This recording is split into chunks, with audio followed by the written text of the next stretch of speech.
Well, good afternoon. Welcome back to another episode of Camp Cooking. Summer's here, and summer's here with a vengeance. Now, I don't know about you guys, but if it's morning time, afternoon, whether I'm breaking trail or just having a long day out in the woods or a long weekend out in the woods, morning and midday meals, I'm not in the mood for something heavy when it's 95 degrees outside with, 90% humidity.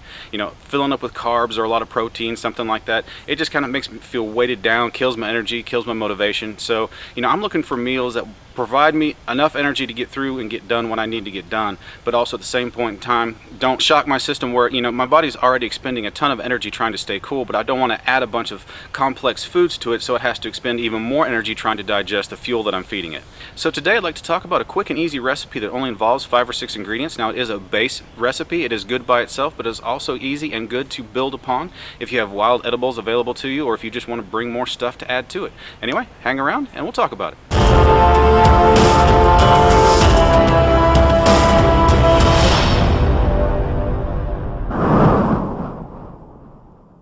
Well, folks, welcome back. Thank you very much for joining me today. I do appreciate your time very much. What we're talking about today is what I would like to coin, I guess, a cooling summer salad. Its base is a cucumber.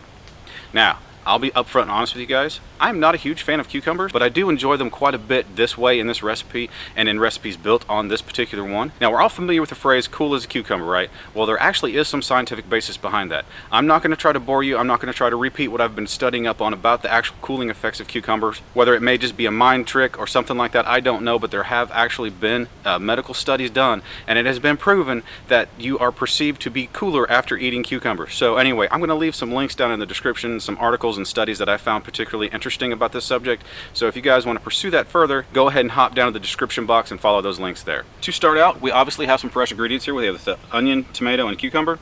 All three of those, if the skin is unbroken, even on a hot, humid day, they will last a day or two if you keep them in a dark place, padded place in your pack so they don't get bruised or something like that.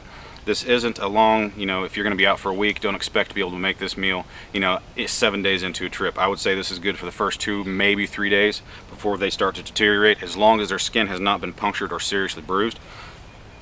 What I do is I'll stick these in the fridge, wrap them up in a t-shirt, shove that t-shirt in the freezer for about an hour to get them as cool, not frozen, as cool as possible before I put them in my pack, and then take them out from there. Basically, all this is a cucumber salad. I did grab some Queen Anne's lace on the way out here. Speaking of which, quick tip, I'm going to have a dedicated video just to this plant here coming up in a few weeks as more of these come into season.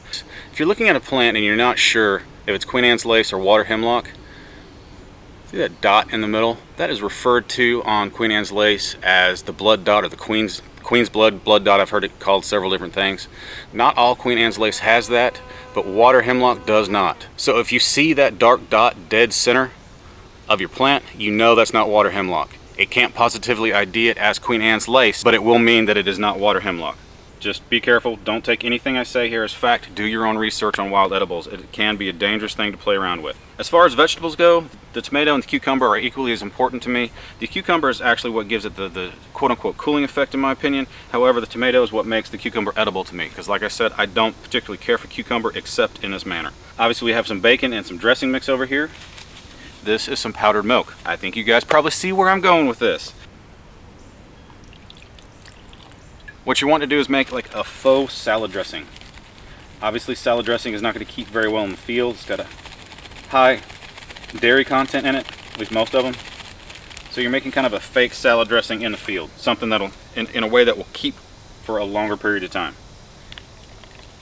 And this process right here is definitely something to taste, so you may want to play around with it a little bit. Kind of go slow and just figure out what consistency and what flavor profile you prefer. This one in particular is ranch. This will work with quite a few different ones. Now obviously we have bacon. At this point I like to add bacon to the liquid because as we're cutting up the vegetables, that gives the bacon a little bit of time to kind of seep its flavor out into the fake salad dressing we made. It's a flour, it's spread out, it's kind of almost hairy, so to speak. It's hard to mix it up after you've got the vegetables in there, so I tear it up and mix it into the actual dressing itself. The Queen Anne's lace itself has, the flavor profile is kind of hard to describe. I would describe it as kind of like a very subtle fennel flavor. Very subtle, kind of florally, fennelly, something like that. Dice these up as you see fit. If my kids were with me, I would skin the cucumber because they refuse to eat it with the skin on it. But It doesn't bother me.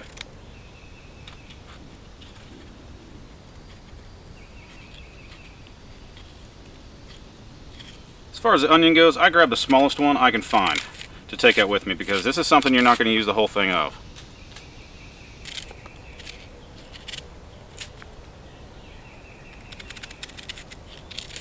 Okay, so this is what we have left over. About a third of a tomato, got 3/4 of an onion left over, and about half of a cucumber. That right there will keep through the end of the day. I wouldn't really want to eat it in the morning. The onion would be fine if kept in a Ziploc bag, but the tomato and the cucumber would probably get kind of slimy by then. For the curious among us, this is an LT Wright Next Gen in stainless steel.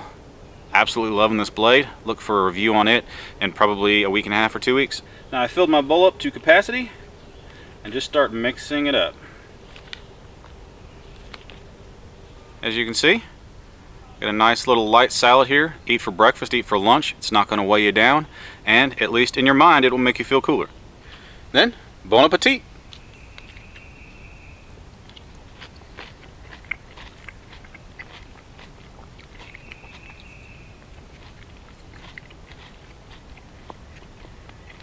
And I have to say, this is only the third time, I believe, that I've added Queen Anne's Lace to this, and it really is a perfect fit. That light fennel flavor, that's kind of it's like a very subtle licoricey type flavor, black licorice. It mixes well with that bacon and ranch. Creates a really good flavor profile.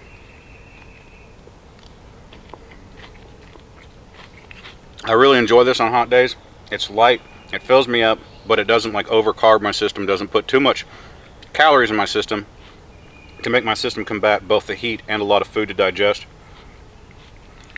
And another good positive aspect to it is that all these vegetables are high in water content, so not only are you eating a meal, you're also hydrating yourself.